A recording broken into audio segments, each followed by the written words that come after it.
Welcome to the joystick training institute. আজকে আপনাদের যে জিনিসটা দেখাবো আমি, সেটা হচ্ছে একটা বিশেষ প্র্যাকটিক্যাল। কী প্র্যাকটিক্যাল জানেন?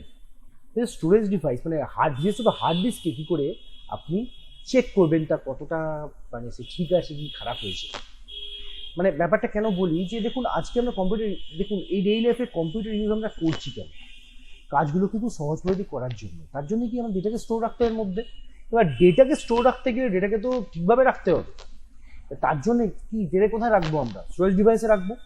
এখন পর্যন্ত হার্ড ডিস্ক কিন্তু খুব বহুলভাবে প্রচলিত স্টোরেজ ডিভাইস একটা এখনো পর্যন্ত। তো যতই হোক না কেন, হার্ড ডিস্কে ঠিক রাখাটা খুব ইম্পর্টেন্ট, এবং ঠিক রাখাটার থেকেও ঠিক চেক করাটা কিন্তু ইম্পর্টেন্ট। চেক আপে রেগুলার চেক আপের মতো।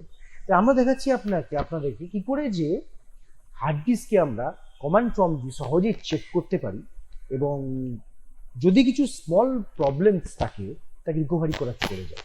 চলুন দেখে নিই ছোট্ট প্র্যাকটিক্যাল।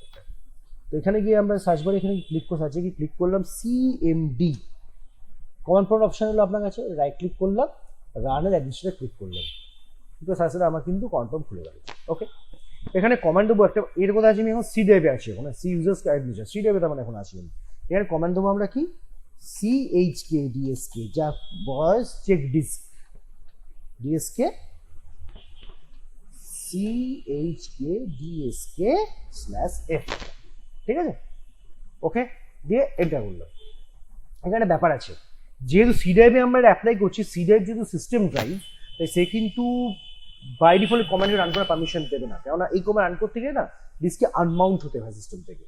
এই জন্য সি ড্রাইভে আমরা এটাকে পরে রান করতে পারি। আমি দিয়েছি দেখুন পরিষ্কার, would you like to schedule this volume to be check the next time restart হওয়ার সময় পরে এটা হবে।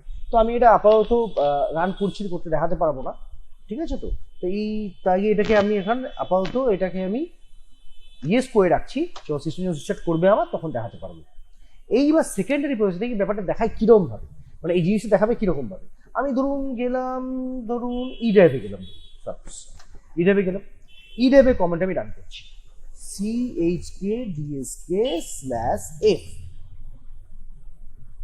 ওকে, দিয়ে এন্টার প্রেস করলাম। আমার দেখবে কি বলেছে, chkdsk cannot run because the volume is in used by another process. chkdsk may run if this volume is dismount first. All open handles to the volume would then be invalid. Would you like to force dismount to the volume? আমি অবশ্যই use করতে হবে, কেননা ডিসবাউন্ড না করলে কিন্তু কাজ করা শুরু করবে না। ডিসবাউন্ড করলাম, ইয়েস মারলাম, যেই মারলাম সঙ্গে সঙ্গে কাজ কিন্তু ও শুরু করে দিল। এই দেখুন কাজ শুরু করে দিয়েছে। কবে কাজ চলে থাকবে? চলছে কাজ পরপর।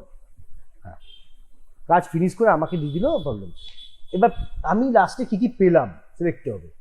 Scan the file system and found no problems, no further action is required. তার মানে কি আমার হার্ড ডিস্ক ওকে আছে এবং ফাইল সিস্টেমে কোনো করাপ্ট করেনি। এই ফাইল সিস্টেম নিশ্চয়ই ছোট্ট করে বলে দিই আপনাদেরকে। ফাইল সিস্টেম হচ্ছে, দেখুন অপারেটিং সিস্টেম তো ইনস্টল হয়ে গেছে আমাদের হার্ড ডিস্কের সাথে, তার সঙ্গে তো কি যোগাযোগ হার্ড ডিস্কের ফিজিক্যাল স্টোরেজ ডিভাইস এবং অপারেটিং সিস্টেমের লজিক্যাল একটা আপনার প্রোগ্রাম। এবার দুজনের মধ্যে রিলেশন তৈরি করতে হবে। তো মানে এই স্টোরেজ ডিভাইসগুলো স্টোরেজ যে করছি আমরা, যেটাকে স্টোর করছি, তার জন্য তো কিছু একটা লজিক্যাল একটা তো আপনার এরিয়া লাগবে, লজিক্যাল তো একটা তো আপনার ফ্রেম লাগবে। এই ফ্রেমটা তৈরি করে দেয় কিন্তু আপনাদের ফাইল সিস্টেম, ঠিক আছে? ওকে, সে কিন্তু ঠিক করে দেয় কতটা এরিয়া জুড়ে কীভাবে তোমরা ডেটাগুলোকে স্টোর করে রাখবে। সেই হলো ফাইল সিস্টেম। তো ফাইল সিস্টেমে ডিপেন্ড করে অনেক কিছু। তো আমরা এখানে দেখে নিলাম কি যে আমাদের ফাইল সিস্টেমে কোনো প্রবলেম নেই, হার্ড ডিস্কের প্রবলেম নেই। এখানে ব্যাড সেক্টর হার্ড ডিস্কের ডাইরেক্ট জড়িত, ব্যাড সেক্টর জুড়ে যখন দেখিয়েছে তার মানে আমার কোনো প্রবলেম নেই। যদি কোনো প্রবলেম ছোটোখাটো আসতো অটোমেটিক সেটাকেও কিন্তু সারিয়ে ফেলতো।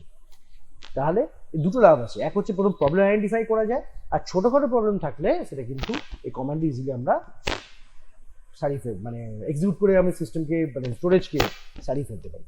ঠিক আছে, আশা করি আপনাদের বোঝাতে পেরেছি। অসংখ্য ধন্যবাদ।